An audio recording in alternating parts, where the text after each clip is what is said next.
David here with Figboot on Pens, back again with another fountain pen review. Today I have something very unique that I feel that you will enjoy. It's something that'll be new for most of you, I think, and that is a pen from Additive Pens called the ACP6 Double Helix. What I'm going to do today is tell you a little bit about this relatively new company and how they make their unique product.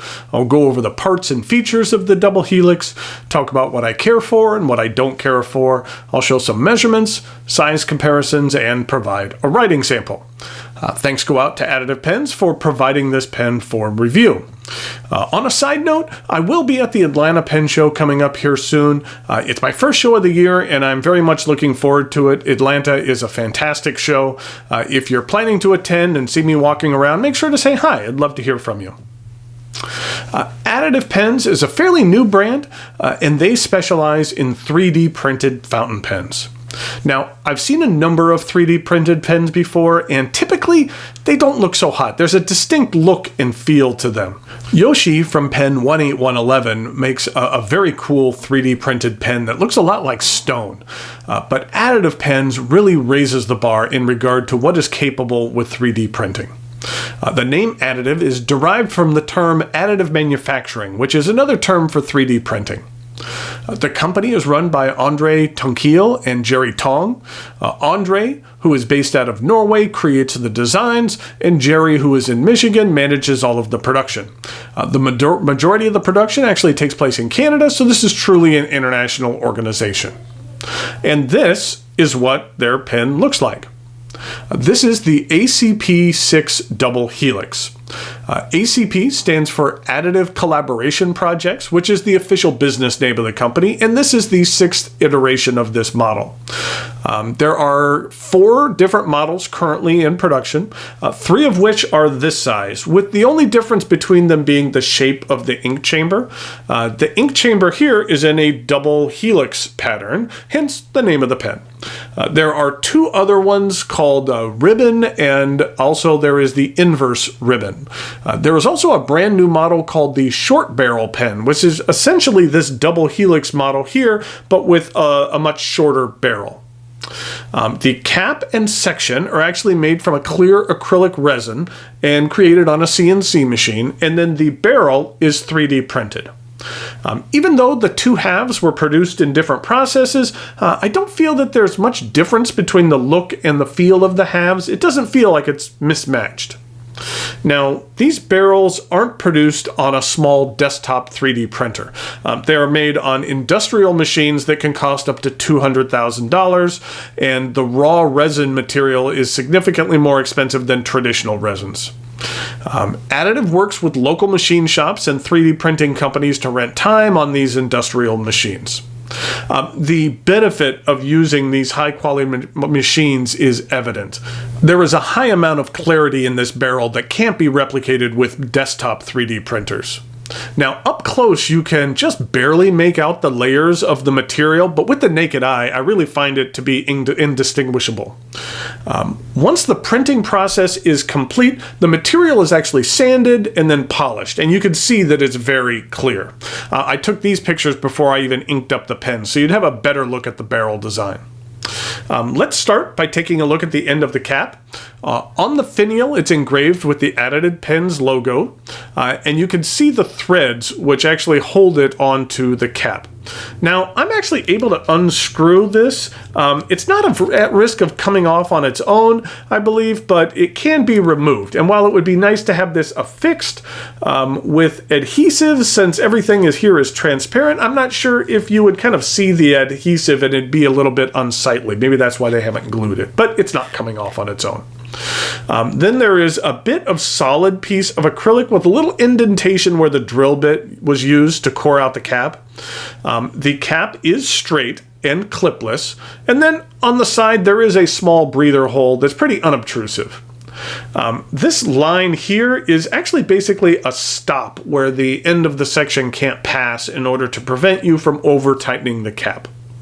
There is a steep step down to the barrel, but I don't find the edge of the cap to be sharp at all. And then we have the barrel, which I feel is the highlight of this pen. I like things with a high cool factor, and in my opinion, this pen definitely has that.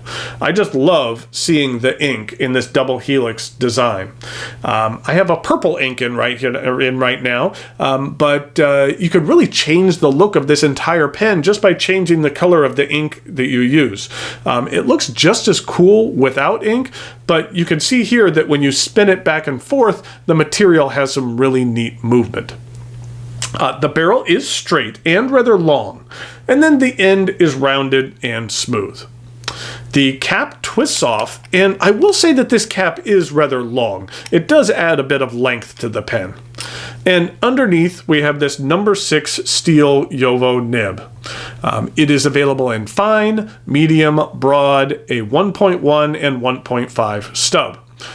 You can actually get it also in polished steel, or there's the option for a black oxide, a two-tone, and for a bit extra, you can equip this with an 18-karat gold nib. This particular pen came with a 1.1 millimeter stub nib that I really care for a great deal. It's very smooth, and the ink flow is fantastic. It's a very wet writer, as you'll see in the writing sample coming up. And here's a look at the plastic feed.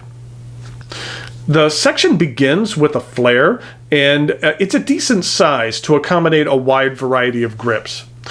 It transitions into the threads, which are actually on the section rather than the barrel. The downside of this is that if you should over-tighten the cap, there's a chance that when you unscrew the cap, it'll actually unscrew the barrel, which is not a good thing for an eyedropper. Now, I had this happen to me a couple of times when I was playing around with this pen prior to inking it up for the first time, but I will say that once I actually put the silicone grease in here and inked it up, I've used this pen on a somewhat regular basis for a number of weeks, and I haven't had it happen to me once. So that's a good thing. The cap does not post, but that's a good thing as well, because this barrel is very long to begin with. And for being long, the pen is rather light, so I found it to be very comfortable, especially for longer writing sessions. I've actually found myself using this pen when writing letters a lot. I like the way it makes my unique handwriting look a little more unique.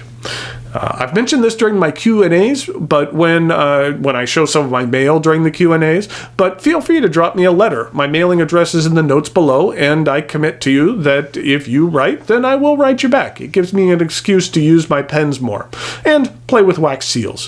One of these days I should do a video on wax seals. We'll see.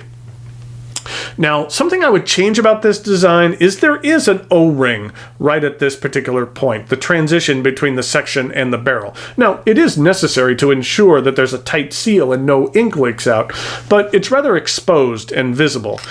When the pen is capped, the O-ring is visible right after the cap. I just wish that the cap came out a little farther to cover that particular part of the pen. The other thing is that this is definitely a pen you want to store on its side or nib up. My particular pen has been susceptible to dripping a bit of ink. Mostly this happens if I'm jostling the pen about or if I'm holding onto it and start talking with my hands or something like that. With this clear cap, if you get any ink in there, it's immediately noticeable. If you're careful with it, then everything will be fine. This pen is obviously an eyedropper. Included with the pen is a nice syringe as well as some silicone grease. That's helpful because you'll need both of these things for this pen, and in case you didn't have either, well, now you do. It is nice that the double helix has a rather large ink capacity as well. Any of the additive pen models retail for $180, which I feel is a very fair price for this unique pen. The one I have right here performs very well. I really enjoy writing with it. It's an attention-grabbing pen as well. People kind of gravitate to it when they see it. When someone takes a look at it, they're kind of in awe watching the ink make its way in and out of the barrel. I feel that they made a really wise decision to create something that couldn't have been produced in any other way. And this design is certainly unique, and as I mentioned earlier, in my opinion, it has a very high cool factor. Thanks again go out to Additive Pens for providing this pen for review. If you're interested in learning more about this pen or any of their other ones, I'll put a link below to the Additive Pens site down in the notes. Now it is time for some measurements, size comparisons, and a writing sample.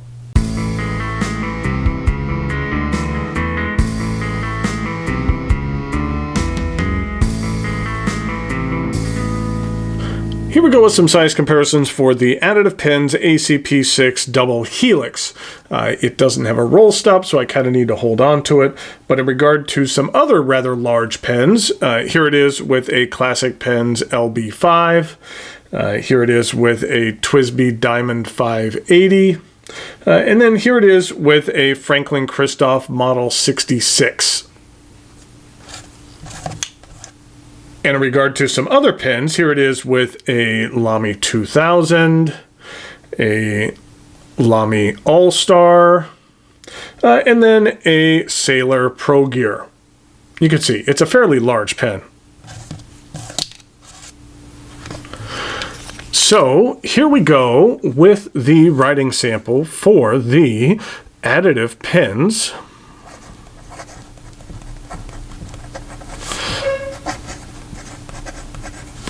ACP6, and this is the Double Helix.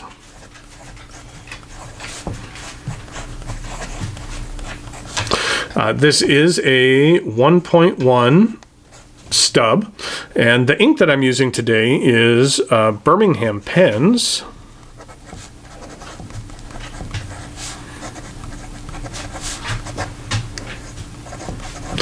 This is their Pop Art Purple.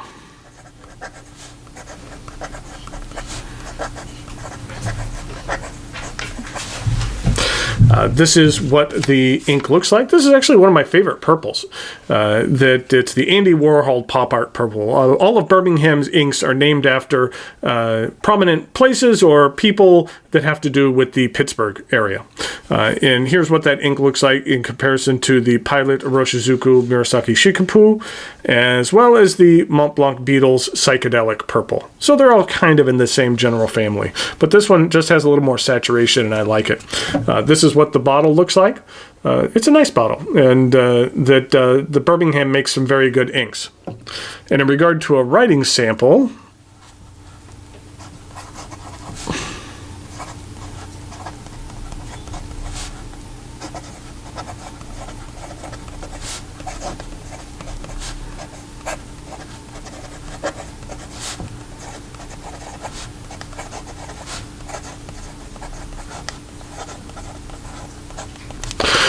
I care for this 1.1 stub a great deal. That I feel that you can see here that the up and down strokes are very wide, but yet the side strokes are not as much. You're not going to get a lot of line variation out of a stub. That's not what it's meant for. But as I mentioned before, the ink flow on this pen is very good. And in regard to reverse writing, you really don't reverse write with a stub that much. It doesn't make that much difference. It's actually very smooth. And in regard to some fast writing,